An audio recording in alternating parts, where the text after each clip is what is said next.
Tonight's guest is Judy. Judy, welcome to the show. Thanks, Vic. Glad to be here. Well, it's great having you. Thank you for your time. Judy, please give us a brief bio on yourself. Well, I'm 59 years old, and I have lived here in the southern tier of New York all my life. I worked since I was 12 years old, and I did house cleaning and I did babysitting, and that was back, yes, when you could babysit at 12 years old. We got about $1 an hour. Then when I turned 16, I started working at McDonald's in the area. And then I went to retail to JCPenney's, then back to Burger King, then back to Penny's. And then I became a manager at Lane Bryant, and then a store manager, not just a co-manager, but a store manager. Then I went to the phone company in our area for 20 years. I retired early to take care of my elderly mother. And then after she passed, I started looking around for jobs to rejoin the workforce. And now I'm back in retail again, but it's a different type of retail. I'm actually in an office. It's more office work than anything else, and I really enjoy it. I sing. That's my biggest talent, I guess. I've done quite a few things in theater around the area and sing at church. And I even sang at both my parents' funerals, which was probably one of the most difficult things, two of the most difficult things I've ever done. But now I just have all my cats. I live with my cats. Yes, I'm a cat lady, but I'm an animal lover. Sometimes I'd rather be around animals than people, but that's basically it in a nutshell right there. Wow, you started working when you were 12. That's early. Yep. And back then you were trusted, and they didn't have all the rules and regulations and child labor laws and stuff like that. You could babysit, and when I started McDonald's, New York minimum wage, I believe I started out at like $3.10 or $3.15 an hour. So that's how low the minimum wage was back then. And of course, I thought that was the grandest thing in the world. It was more than what I got babysitting. So. Oh, yeah. I remember those days. Working all day, hard for wages like that. Yeah, I did the same thing. It's not easy. No, but, you do what you have to do. So just as long as I don't have to go back to fast food, I could never do it again. You're right. You have to do what you have to do. You describe yourself as being a horror movie buff at one time, Judy. Are you still addicted to them now, or did that encounter that you're going to tell us about tonight put an end to your interest in them? Oh, no. I thank you for reminding me of that. Yes, I am a horror movie buff. I would prefer to watch horror movies or action movies over any other kind of movies. The only time I actually like hokey romantic comedies or anything like that is at Christmas time, and I watch the Hallmark Christmas movies, and it's really funny. Every month during the full moon, I have to watch a creature feature if I possibly can. And strangely enough, my favorite type of horror movies are those with werewolves. I have no idea why, but maybe it's because it's hard to find a really good werewolf movie. They don't really have a lot of them out there. You see zombies and vampires and such, but you don't really see good werewolf movies out there. So I'm always looking for a good werewolf movie to watch. But my dad loved horror movies, and he'd always say, "Hey, Judy, there's going to be a good scary one on in a few minutes. Hurry up.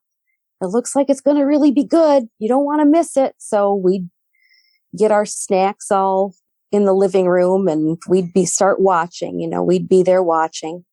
So, I remember Saturday afternoons at 1:00, it was Monster Movie Matinee.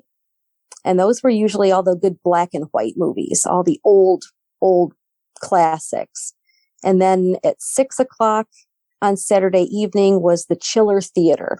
A lot of times those were a little bit more newer movies. So we were always on the lookout for a good horror movie. I'm not big on a lot of the blood and gore, but I like the good scare factor, a good scare factor in it. But yeah, I love my horror movies. And this encounter has not changed that, to be honest with you. It hasn't changed. So I'm thankful for that, because I really wouldn't have anything much to watch. I'd have to change all over. I'd have to change my whole perspective on it if it did. So I'm thankful that I can still watch a good scary movie. And actually, if I see a good werewolf movie, I'll say, gee, I saw one of those. I've seen one of those. They are real. So I know I laugh at it, but I guess it's because I know when the movie, it's not real. What I saw was real. That's right, it was real. And if you're such a werewolf movie connoisseur, what's your favorite werewolf movie of all time? Oh, Dog Soldiers. By far, Dog Soldiers is my favorite. And then, of course, The Wolfman with Lon Chaney Jr. I do like the newer one. I did like that. That one was done very well. I mean, they changed some things around, but it was done very well.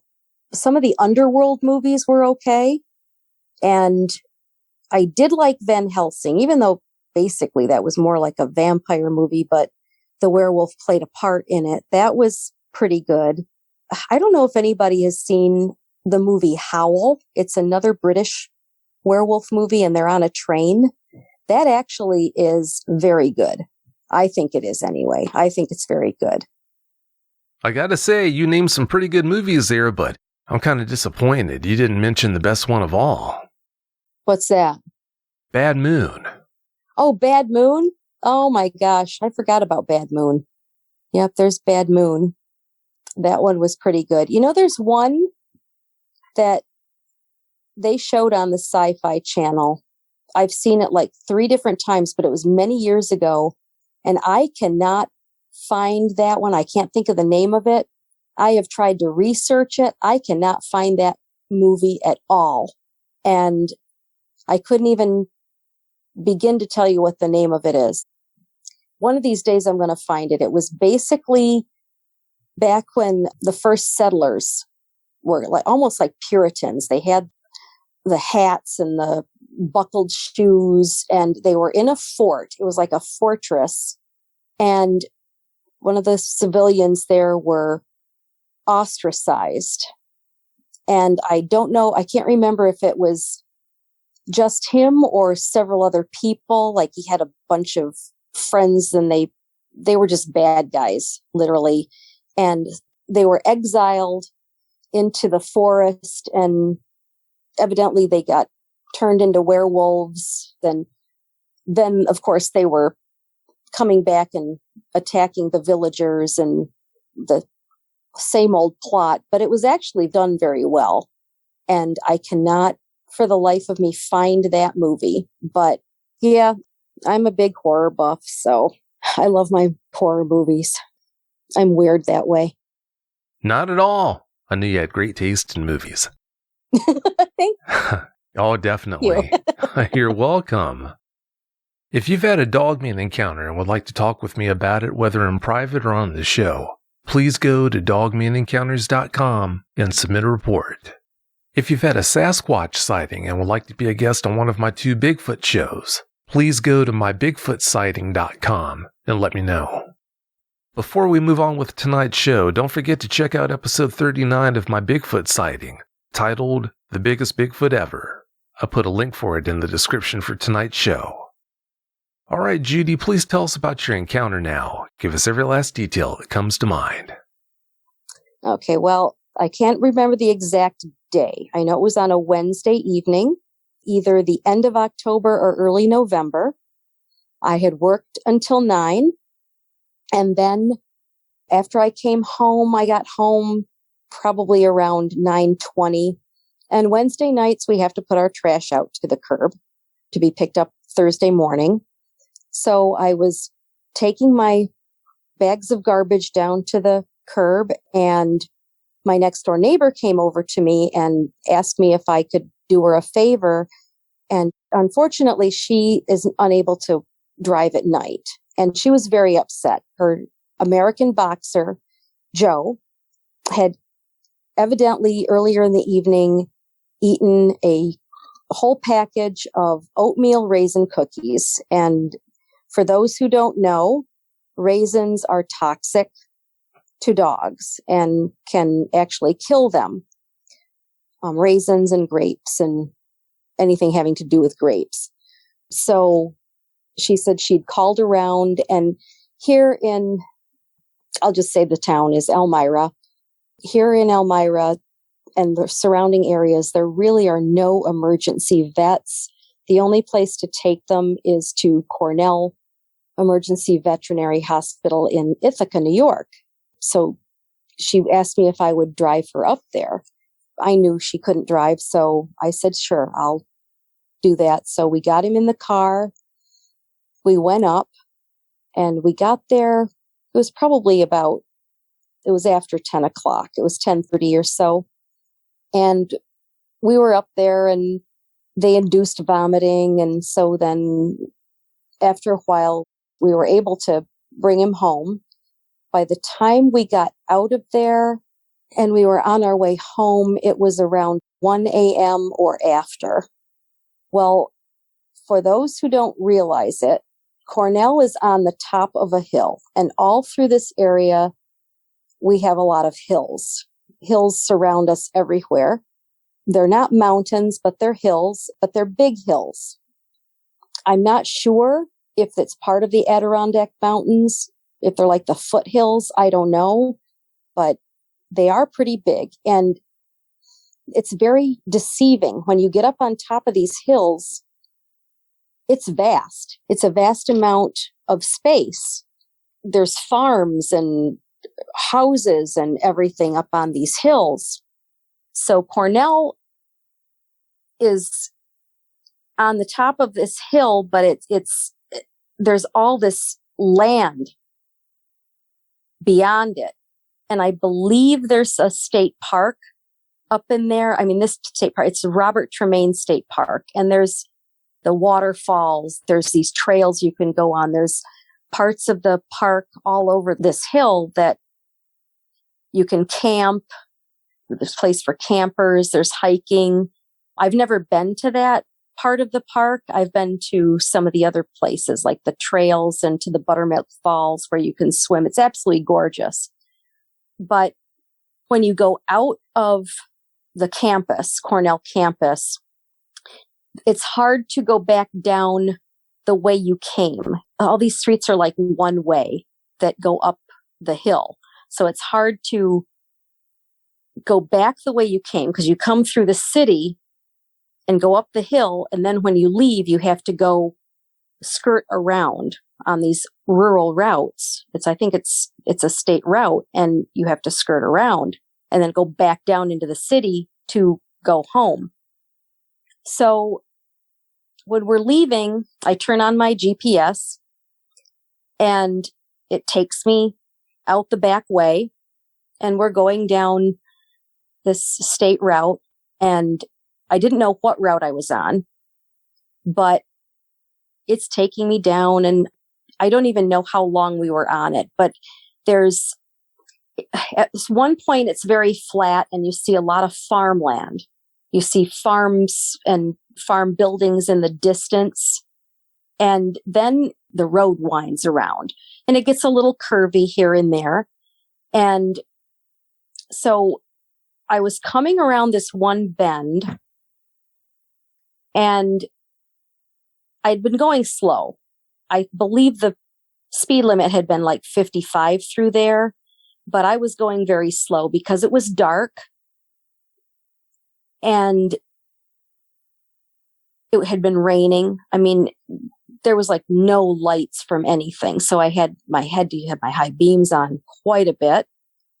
And I'm an animal lover. So the last thing I wanted was to have a deer run out, because there's deer crossing signs all over the place up there. I didn't want any animal running out, and I didn't want to hit them. And I didn't know the area, so I'm going slow, probably like between 35 and 40 all this way. Well, there's this one bend that I came around, and I was going very slow at this point, probably like 30 miles an hour around this bend. As I come around the bend, I could see that the road has straightened out, and I could see like house lights. There's some lights in the distance. So I'm coming up to these houses, but before I get to the first house, it's very dark, and there is a street light. I don't know how many feet in front, or in front of me, but it's down the road.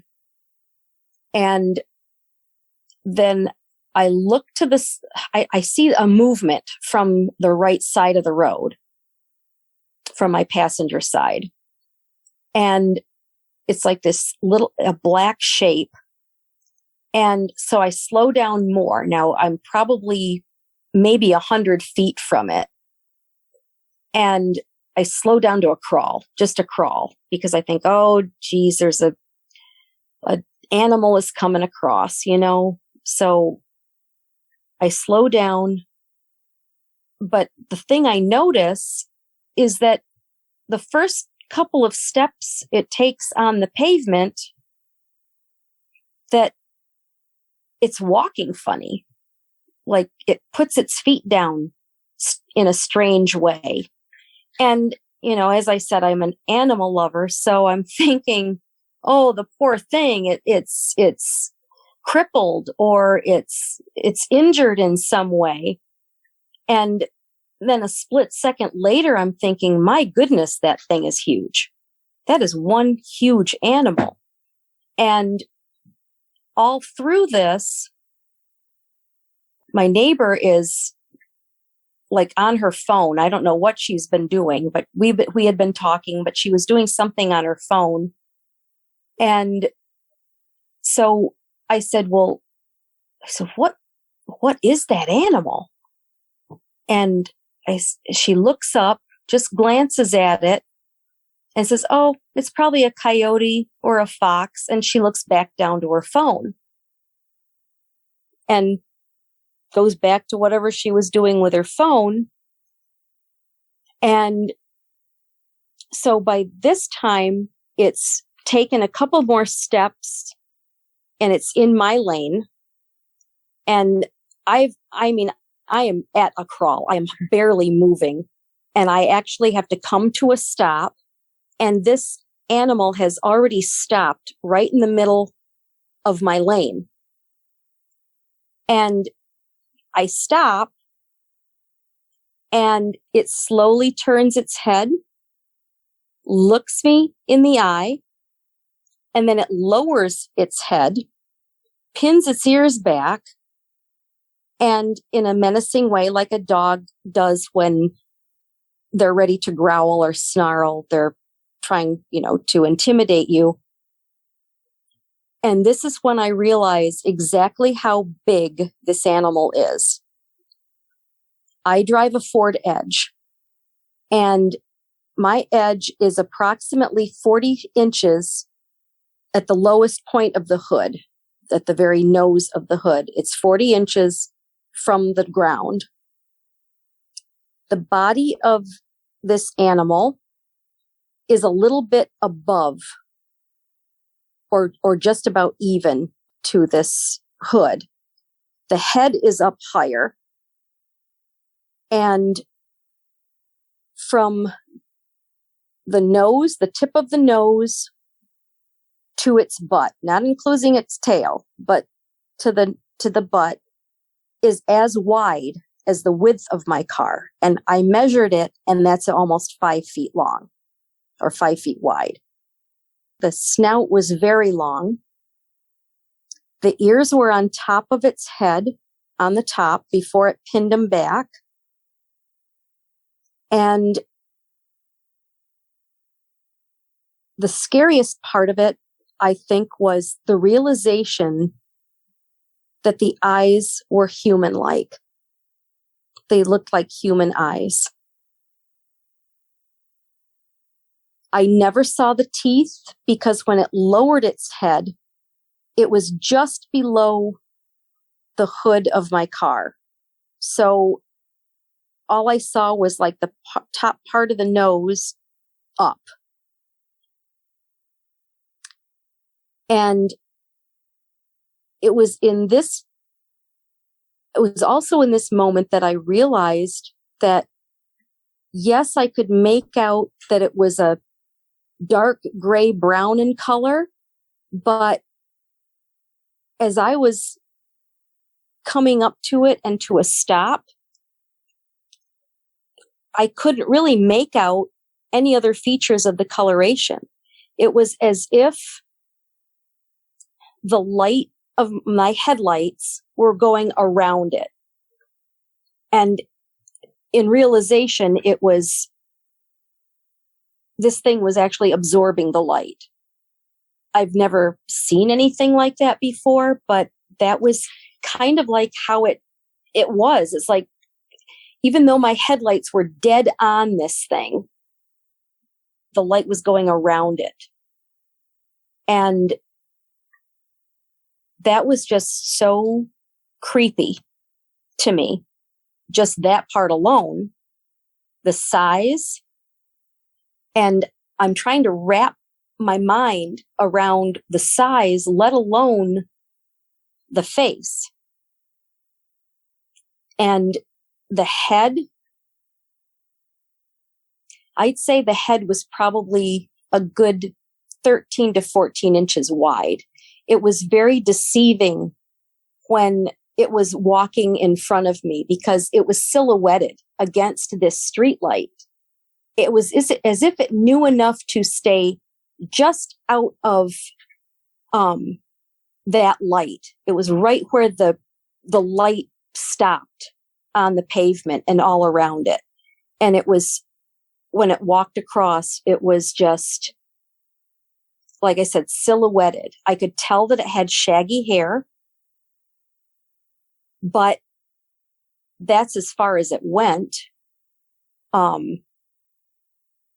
As far as looking at it, I couldn't make out like the width of it, like if it had a wide chest, or like you couldn't really see too many muscles defined because, like I said, I was just seeing darkness.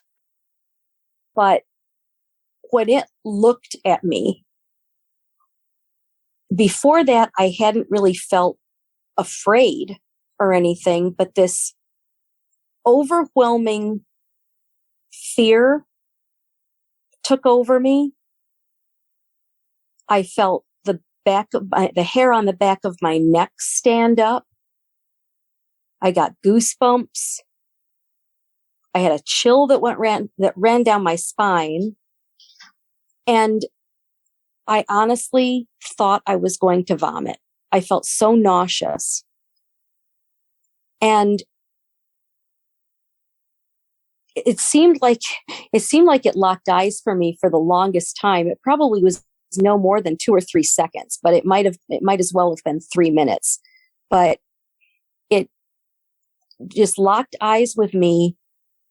And then that was it. I know it was growling, even though I didn't hear it. And I didn't see the mouth, but it had to have been snarling at me. And then it just turned, looked forward, and walked off into the darkness to the left side of the road. And I tell you, it only took probably about, at the most, 3 steps, and it was gone. It was in the darkness. It was gone. And even though it was walking slowly, it was walking nonchalantly through the whole thing, when all of its movements were slow and casual, like it didn't have a care in the world. And it was gone after that. But I was just frozen there for a moment. You know, I was just frozen in shock. Never once did I think Dogman, even though I am positive that deep down and in the back of my mind, I must have known that's what it was. But, you know, my mind tried to rationalize what I was seeing and tried to make it into a big feral dog. You know, that's basically what my mind was telling me. And in hindsight, I could kick myself for not looking over at my passenger to see if she was actually paying attention, because she never acted like she saw it ever after that. And I've never looked in the back to see if the dog had noticed it, which I'm sure he did. But this dog, the whole time after we left Cornell, he was poking its head between the front seats, licking my face, licking her face, and all happy that we were leaving and everything. And so he was very quiet. I do remember that he had gotten quiet before we rounded that bend. So I should have looked to see if he was laying down or if he had noticed that this animal was out there. It wouldn't surprise me if he noticed it. But he never made a whimper, not a peep out of him. So it was just the strangest thing. The houses, when I say there were houses, they were scattered. It was only about 4 houses around. And there were some lights in the windows and whatnot, but the only real light that was there in the road was that street light. After it went across the road, I think I sat there for a couple more seconds. I know I wanted to open the door and throw up. But another part of me, my mind kept telling me, no, Judy, don't you dare open up that door and throw up. Just keep moving, put your foot on the pedal and move, go. So that's what I did. And then down the road about 8 minutes, the GPS had me turn. Had to make a right turn, and it started going into the city of Ithaca. And after a while, it takes you onto the main drag, which is Elmira Road. It's called Elmira Road, and it's also Route 13. So when I get out to that area, onto that road, onto Route 13, and I'm leaving the city, I think that's when I realized that I had been white knuckling the steering wheel the whole time. And I let out this heavy sigh, and I relaxed my grip on the wheel. And I must have been like breathing very shallowly, like almost holding my breath, but not really holding my breath, but taking very shallow breaths. And I kept thinking, she had to have seen it. She had to have seen that thing. And so I kind of, instead of bringing it up like, what do you think that thing was? Which I should have just come right out with it, but I didn't. And I know that she actually is very interested in a lot of these different cryptid things. She watches things on TV like These Woods Are Haunted, Fear in the Woods, Monsters and Mysteries in America, and any of those different things. I know she watched Finding Bigfoot, any of those programs.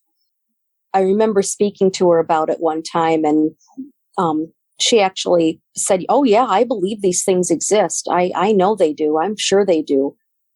And so I thought, well, I'm going to tell her I'm going to try to ease into this to try to get her take and just try to see if she really saw the same thing I did, if she was paying attention. So I said, I know that you said you believed in Bigfoot and all of that. And I said, did you know that down the road here in Spencer, Van Etten, and Enfield area, a few years ago, there were some Bigfoot sightings? And she goes, oh, really? And I said, yeah. I said, I don't know how recent they were. And I said, but down the road here, that exit that we just passed for Route 79, I've heard about a Dogman sighting down there a couple of years ago. Well, I said, maybe about 3 years ago.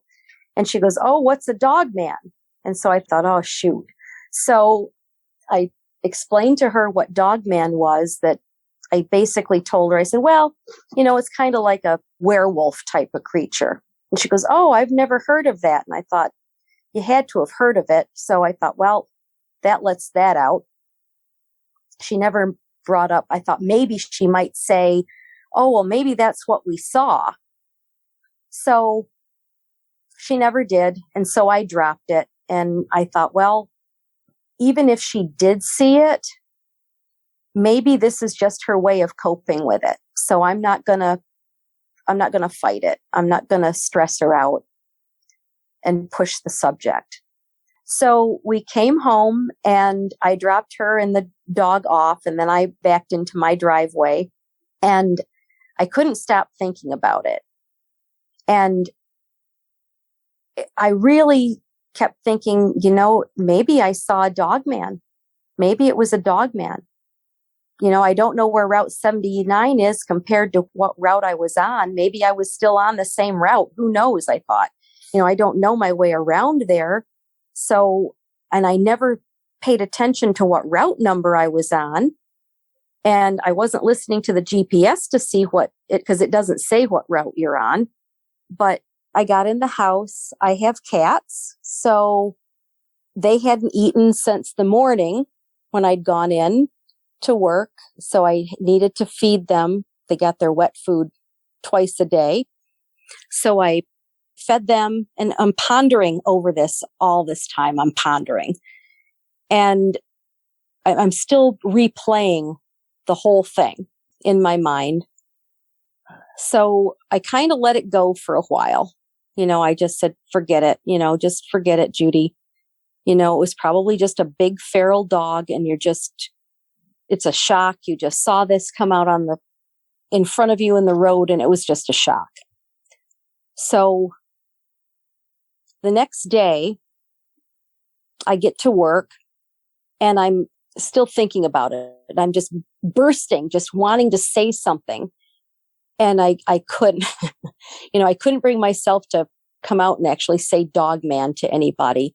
But I get to work, and my manager actually knew something had happened. Something was wrong. And I told her, that I had to take my friend and her dog up to Cornell because the dog was sick. And I said, well, I didn't really get much sleep because I had to be up like at 5 o'clock the next morning, or in the morning, to get ready to be to work.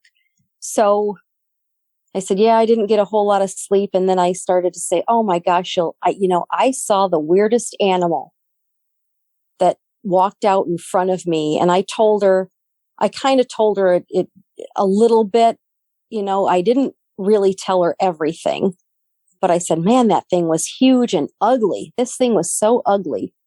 And I was kind of getting her to feel her out a little bit. And I could tell she believed me that I saw something big, but she never really said anything more about it. She goes, I have no idea what you could have seen. She had not a clue. So I just kind of left it. And I got thinking, Judy, okay, you've said it. So just keep your mouth shut. These people need to trust you, and everything. So, because I'm a lead, she's the manager and I'm the lead. So I thought I can't really say anything more. So I kind of left it. And then a couple days later, there was another coworker of mine, and I basically just about told her this, just about the same amount that I told my manager. And she actually said to me, she goes, Judy, maybe it was a werewolf. And it kind of shocked me that she said that. And I said, "Oh, really? Why do you say that?" And she says, "Well, we don't know what exists out there. Maybe they do exist." Well, then we were busy. We had customers, and and it was time for her to leave to go home. And I never really pursued the conversation after that. I didn't really have time to pursue it. And it was shortly after that she has another job that she does. She was just part-time, and she only worked a few hours a week. And it was time for her to concentrate on her regular full-time job at this point. So she's no longer working there. So I really never saw her again to talk to her. But then it's either before Thanksgiving or after Thanksgiving. I want to say it was after Thanksgiving. I was listening to another channel that they tell Dogman stories and Bigfoot stories and different things like that. Some of them are supposed to be true encounters. And they were narrating this story. And it started out with this person saying, "I was on my way home from work late one night, just outside of Ithaca, New York, and it was on Route 89. And he goes to describe the area, and I'm thinking to myself, that kind of sounds like the route I was on, but who knows? Maybe some of these routes are, basically the same. I don't know. I don't know what route I was on. So I'm listening to the encounter, and it sends chills up my spine because I'm thinking, oh, geez, his encounter was a lot worse than mine. He saw like 3 of these things. So I had to listen to that particular encounter or that story a few times. Even since then, I've had to listen to it. But it happened to be Christmas night that one of my older cats, he had gotten really, really sick. Prior to Christmas, he hadn't eaten for a few days, and I could not get him to eat. I didn't know what to do. And so I knew I couldn't get him in any of the vets, even though I called. I tried, but I knew I wouldn't be able to get any vets on Christmas Day. So I called up to Cornell. I made an appointment and basically was told that, it's going to be a 5-hour wait time once you get here, just so you're prepared for that. And so I said, yes. I took him up and they doctored him, and I was going to bring him home. We get in the car and I let the GPS take me the same route. I basically didn't know any other way to get out of Cornell and down to the city anyway. So I let the GPS take me. And the whole time I'm praying, please, I don't want to see another one of these things. Please do not let that thing come out again. Please do not let it come out again. And it did look a little bit different. The landscape looked different because we'd had a lot of snow right before Christmas. There might have been a good 18 inches of snow up there. So things actually looked a little bit brighter because of the snow. Now, when we left Cornell, it was probably almost a little after 2 a.m. in the morning on December 26th. So we're going down this road, and I never saw anything. I never saw another creature like what I saw. I did, however, have a weasel, of all things, come running across the road, and it ran out in front of me. And what struck me was that my headlights hit that thing head on, and I could see everything about the weasel. I mean, I could see the hair color. I could see the features in the face, because it did kind of look at me when it was running across, in fear, thinking, I got to get across because this thing is going to hit me. But at that moment, I thought it reiterated the fact that my headlights did not light up what I saw the last time I was here. So we go down to the intersection to turn back into Ithaca, and that's when I see the route sign. And it's actually Route 89. I was on the same route as the person in the other narration that I heard. So I'm thinking, maybe I did see a Dogman. Maybe it really was. And I got thinking, geez, I wonder if there were any others in the shadows tonight when I was driving by and I just didn't see them. They could have been there the whole time when I was driving by and I wouldn't have known. So I'm thinking, oh, I'm just glad I didn't see one. Just glad I didn't. I just don't want to see another one. So we came home and I can't remember what day it was afterwards, but I happened to get together with one of my best friends, and over lunch, I started telling her, because I hadn't spoken to her and I never told her about the encounter. I didn't get to tell her about that. And so I started telling her about what happened. And she's really the only person that ever believed me from the very beginning at that point when I told anybody. So, and I really never said anything to anybody else. I know I can't talk to like my brother and his wife about it because they don't believe in those things. I know they kind of scoff at me a little bit. And, and listening to other people tell about their encounters, I know how they can be scoffed at even by their own family. And so I just thought, I've got way too much stress in my life as it is. I don't need that. So I think that's just about everything of my encounter. I wasn't in fear of my life with the encounter. I didn't feel like it was going to try to hurt me. But at the same time, I still felt fear. And I don't know if it's just because if the fear was more of an anxiety, because I actually saw something that I never ever thought that I would see. But like I said, deep down and in the back of my mind, I knew what I was looking at. And I think that that's why I felt afraid and the nausea and everything, because I think it just hit all of a sudden. It was just such like a brick hitting me, like somebody had just hit me with a brick. Like, here's a Dogman. This is what it is. It's right here in front of you. And I just didn't want to admit it at the time, but it was right there. And just the shock of actually seeing one is just overwhelming.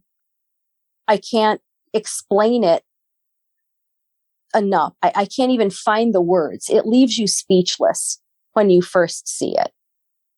If anybody can have their wits about them when they first see one and think, oh, I'm going to grab my phone and get a picture of this, more power to them, because I was in shock. I was frozen for those few moments. Personally, I think that if I had gotten my phone out and tried to take a picture of it, it would have flashed being in the dark, and maybe things wouldn't have ended as well as they did. So I certainly wouldn't have wanted to have antagonized this thing, but the thought of even trying to capture a picture of it never even entered my mind. If anybody thinks that, well, why didn't you take a picture? Well, that's the last thing that enters your mind, is trying to get a picture of this.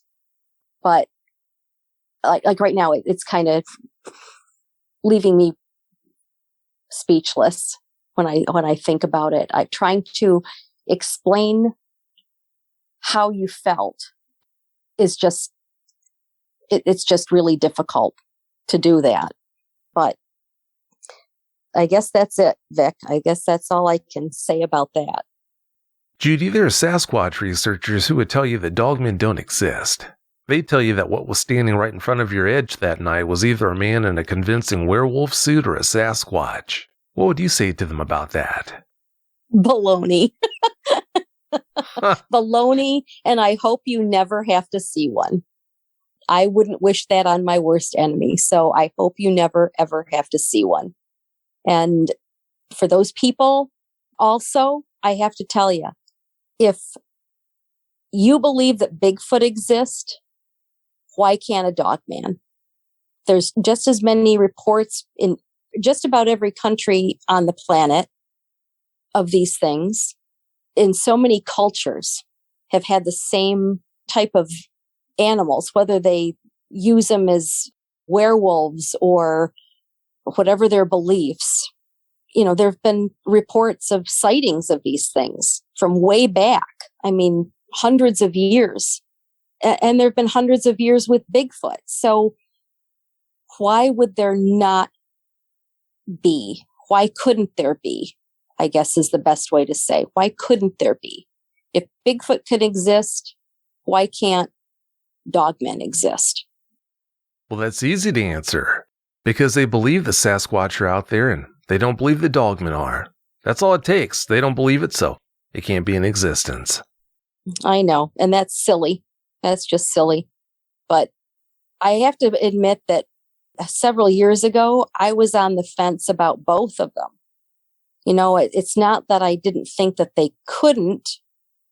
I guess I couldn't bring myself to actually come out and admit they could exist. Why couldn't they? And then I started listening to these encounters and stuff, and I would think, well, whether I believe that they exist or not is not the point. The point is every single one of these people have had encounters with what they believe could be either a Bigfoot or a Dogman or any cryptid. It's left them traumatized. A lot of them, it has changed their lives forever. Some of them, they love to be in the outdoors. Now they don't go. They won't go in the woods. They won't hike. They won't fish. They won't hunt. And some of them have even moved from the country to the city, and they won't even go near the woods or the country. So it's left them traumatized. Whether I believe it or not, they saw something that changed their lives forever. Some have had nightmares. They have PTSD, and that, I really feel sorry for them. I really don't know. I can't really say that I've had PTSD. Like I've heard some of them that say that they've had to get rid of their dog. If they had like a German Shepherd or some dog that kind of resembled what they saw, they've had to get rid of their dog. Or if a dog barks or growls, it traumatizes them. And I really feel bad for them with that. And I can understand it. I just really feel bad that they had to get rid of this animal that they really loved. But as far as my encounter, it hasn't made me afraid of dogs or anything like that. I do have to say, though, that like when I'm driving at night, like I come home, like when on my way home from work, down the highway on either side, well, on one side is a hill. Like I said, we're surrounded by hills, and there's hills on one side of the highway. And it's all woods. It's all wooded area. And there are some trees and everything on the other side, but it goes into the city of Elmira. But, there's times when I'm thinking, oh, brother, these things travel. So why couldn't there be some lurking in the shadows, in the trees or on the hill up here? And all this time there could have been something and I never knew it, and so it kind of gives me a creepy feeling when I'm driving home at night now. So it's like almost like I know I have to watch for deer because we have so many deer that have been hit by vehicles, especially trucks on our interstate here that I see every day. But now it's like, oh my, do I also have to watch out for Dogman or some kind of cryptid other than just a deer, So you kind of have that feeling a little bit. And I try not to, but I can't help it. I try not to dwell on it, but it's still there in the back of my mind. So all I can think of is, oh my gosh, what if they start traveling? I've heard that dogmen can go in the cities and stuff, and you go to these places and they're in abandoned buildings and different things. And I'm thinking, holy moly, what if they decided to come down Elmira, into the streets of Elmira? And then I keep telling myself, oh, Judy, stop that. Just stop it. Just stop. It probably won't happen. So just stop. But on the other hand, there's the people who go out looking for them. They want to find them. And it's like, why? Why would you want to do that to yourself? It just doesn't make sense to me. If you're meant to see one, I guess you'll see one. Don't push the envelope. Thank your lucky stars if you haven't seen one.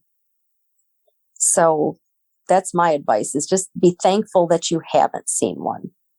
Because even though I love horror movies and I love to watch a good scary movie and get scared, I don't want to get scared in real life. I never wanted to see one. I could die a happy woman being a believer, not a knower. I never wanted to be a knower. And that's kind of changed for me. That has changed.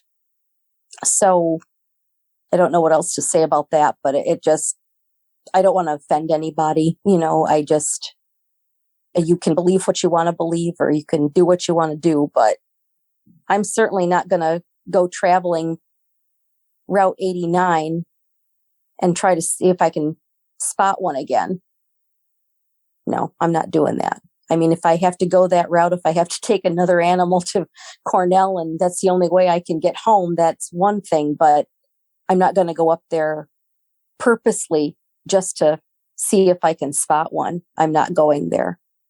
And and I know my encounter was nowhere near as frightening or traumatizing as some of the other people you've had on your show. My heart goes out to them. I really cannot imagine what it would be like to go through what some of them have gone through, where they're at their house, they're at their window, they're fiddling with the doorknobs. I can't imagine what that is. And then multiple sightings or, multiple encounters. I just can't imagine what that's like. I think that if I had another encounter, if I saw another one, then I probably would be having nightmares. I probably would have bad PTSD. So I'm just hoping that I never do ever see another one. So that doesn't happen to me. Right now, I think I'm kind of grounded. When we talked on the phone the other night, and the mantra that you tell me to, you tell everybody, but if it wanted to hurt me, it would have. I mean, that has actually, before I ever reached out to you, that has gone through my mind. Whenever I started thinking about it, I would always say, well, it didn't hurt me. If it wanted to, it could have. Luckily, it never stood up on its hind legs. So I didn't have to see that. So I came out of it very lucky. I think that I was extremely lucky with what my experience was.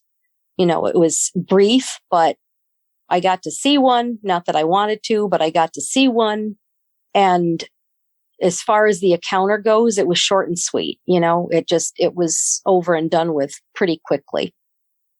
So, I wanted to say that I don't know if I mentioned this, but when it turned its head, most generally any animal, like any kind of a dog, when the headlights hit the eyes or the face, there should have been like a glint of eye shine.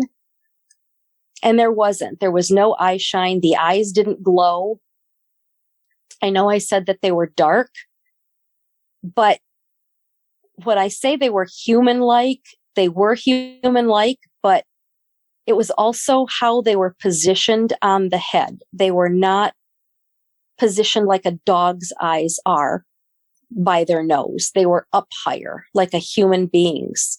They were a little closer together. Not closer together, but they were like, if you look at a dog when they're looking at you, their eyes are a little bit more off to the side. Not all dogs, but some of them are off to the side. These weren't. They were right in the face, like a human being's.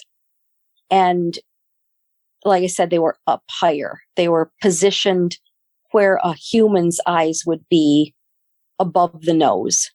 And when I say that thing was ugly, it was ugly. It was just ugly. It was the ugliest face I've ever seen in my life. And I try to picture like the most ugliest German shepherd or dog face that you've ever seen. And that would probably be it.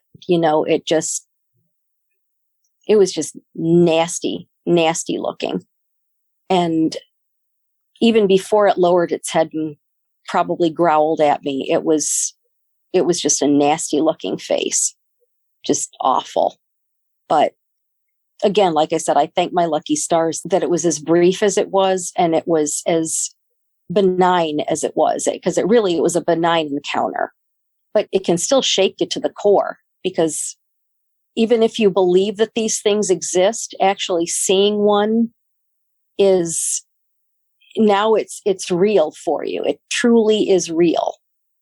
And nothing is going to change that now. Nothing is going to change that. I know it's a lot to deal with. Mm-hmm. When you locked eyes with that Dogman, did the term werewolf ever enter your mind? Actually, no. Now that you you say that, no, it never did. And I don't know why. You would think with me loving werewolf movies, you'd think that would have been the first thing that I would have thought was werewolf. But no, it never entered my mind, werewolf. Never entered my mind at all. It's the weirdest thing that I didn't think that. Hearing you say what you did about its eye positioning, that's what made me wonder that. Yeah, because that's the whole thing, is that now that you say that, it's like you would think that I would have thought werewolf, but I didn't. I don't remember thinking werewolf. I just remember being shocked, feeling all those feelings that came over me, and also just the realization of how ugly this thing was, how ugly the face was, and just mean looking. But that's all I remember about when I looked at the face. And I think that I was just awestruck at just how human the eyes looked. I'm not going to say they were human. It was just they looked human, and like the way it was positioned on the head. But, it was awful. It was awful. Oh, I'm sure it was. Do you happen to know if your doors were locked at the time? Oh, yes. The doors were locked because my vehicle, when you move forward a little bit, the doors, they just automatically lock. It's a safety feature on the car, so they lock. I mean, if you want to get out of the driver, if I open my door handle, I can open the door, but the rest of the doors will stay locked. I have to actually press a button to unlock all the doors. But the doors won't unlock unless, like my door won't unlock unless I actually open the door with the handle. So all the doors were locked. It sounds like you know this, but the fact your doors were locked wouldn't have stopped it from getting to you if it really wanted to. That's a given. It didn't want to, and maybe it just didn't feel I was worth it was worth doing it. I wasn't worth the trouble. I don't know, but actually I'm grateful to it that it didn't do that. And yeah, and I know that's why, as you said, if it had wanted to hurt me, it would have. But, and I don't know if my neighbor, if she had not noticed it, that's fine. But maybe if she hadn't noticed it, maybe it was the best thing. Because who knows? Maybe her reaction, if she might have changed things, if she did notice it, and what if she had started screaming or something? I've often wondered if she had started screaming or if the dog had started barking, maybe things would have gone differently. I don't know. Maybe it was because we were all quiet that it just left us alone. I don't know. That's just speculation, but who knows? It happened the way it happened. And like I said, I'm just grateful that nothing else happened other than what did. And I'm just glad I didn't hit the darn thing too. I just. See, that right there brings me to my next question. I was going to ask you if you ever thought about trying to run it over.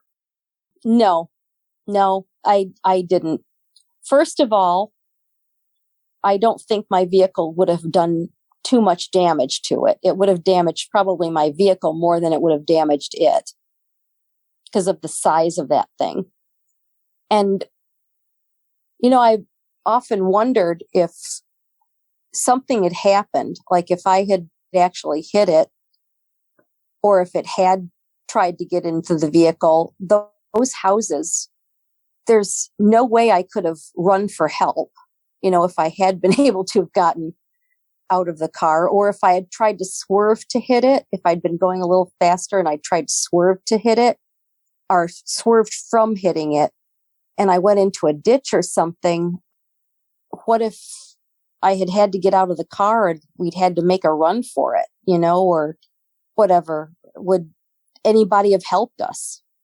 I've often thought after that is like those people in those houses they must have seen these things, or at least this one, at least seen it, even if it was only on all fours. They've had to have seen it. They must know it's there. They must know. Somebody in one of those houses must know. So who knows? They might not have helped me or anybody else if somebody went knocking on their door or pounding on their door, crying for help. But no, I never thought of running it over. So I guess it's more like self-preservation. I'd need my vehicle to get me to work, so I don't want anything to happen to it. I don't know if it might have been a different story if I hadn't had a passenger in my vehicle, because their safety, their lives are in my hands. When you have somebody riding with you, their lives are in your hands. So I don't know if that was in the back of my mind too, but no, I never thought of trying to run it over. Really, what I was hoping for when I was coming up on it, I was hoping that if I crawled to, slow down enough, it was just going to keep right on going, and then I could drive around it, because I really wasn't trying to bring my car to a stop. I was hoping that it would just keep going. That was another thing, is most animals, whether it was a coyote or a fox or even one of those people's dogs or a cat or something, if they started crossing the road and they see a car, either they're going to keep going and they're going to run across the road to avoid being hit, or they're going to actually turn around and go back from where they came from. Do you know, I was talking to one of my coworkers about that today. One of our newer workers in our office, she's a big horror buff as well, she and her boyfriend. And I started telling her about this encounter the other day, and she actually believes me. And she told me today that she told her boyfriend about it, and they both believe me, and that, she was excited that I reached out to you. And I told her, I said, what if this encounter was meant to happen? I said, I have heard different people say, I don't remember where I've heard them say it, but I've heard them say that sometimes this happens for a reason at a certain point in your life. And it's like a sign. I don't know what kind of sign it would be, but it's like a sign that almost like a message for you. And I actually thought about that today when I was talking to my coworker. So it didn't dawn on me until today, but yeah, you're right. It's like, what if it wasn't a coincidence that I saw this thing? Wouldn't be surprised if it wasn't. Wouldn't be surprised in the least if it was planned. Well, I'll tell you what, Judy, it's about time for us to get out of here. But before we do you have any closing comments you'd like to share? Yeah, there's one thing I want to say before I say anything else. My coworker, I'm just going to use her first initial Z. She was so excited when I told her about the encounter. And I actually told her that you had asked me if I wanted to do the show. And I just want to say thanks to her, and we appreciate it because she actually subscribed to your channel. So she can't wait to listen to it. And I want to say to people, please don't go looking for these things. I know I said where it was and everything, but please leave them alone.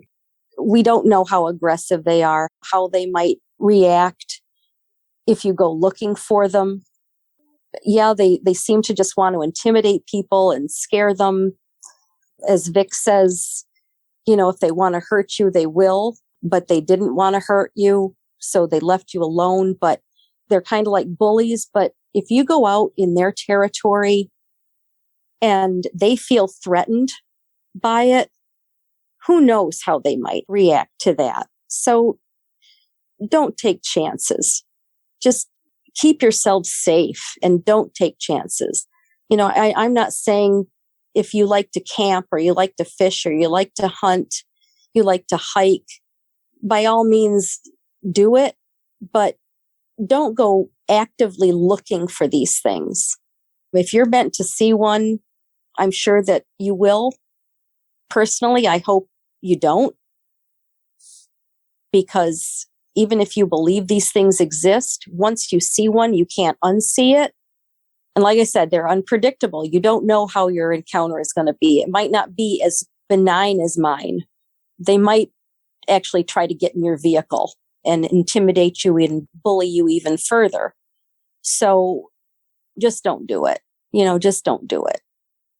That's what I have to say. And if you have had an encounter and you're afraid to speak out, if you don't have anybody to talk to, you can certainly reach out to Vic. Let me tell you, Vic, you're so kind and so gentle, and you don't get ridiculed. Trust me, you don't get ridiculed at all. So reach out to Vic. I truly think that he's the best one to reach out to about anything like this. So don't be afraid to reach out.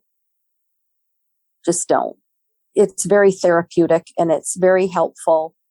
You're among people who have witnessed these things and they can help you. You have people to talk to. Yeah, there are a lot of people out there who care, and that's a good thing. Well, having said that, Judy, I want to thank you so much for coming on and sharing the details of that experience with us. I really appreciate it. I appreciate you having me. Thank you. You're welcome. You are welcome. Thanks again so much. Have a great night.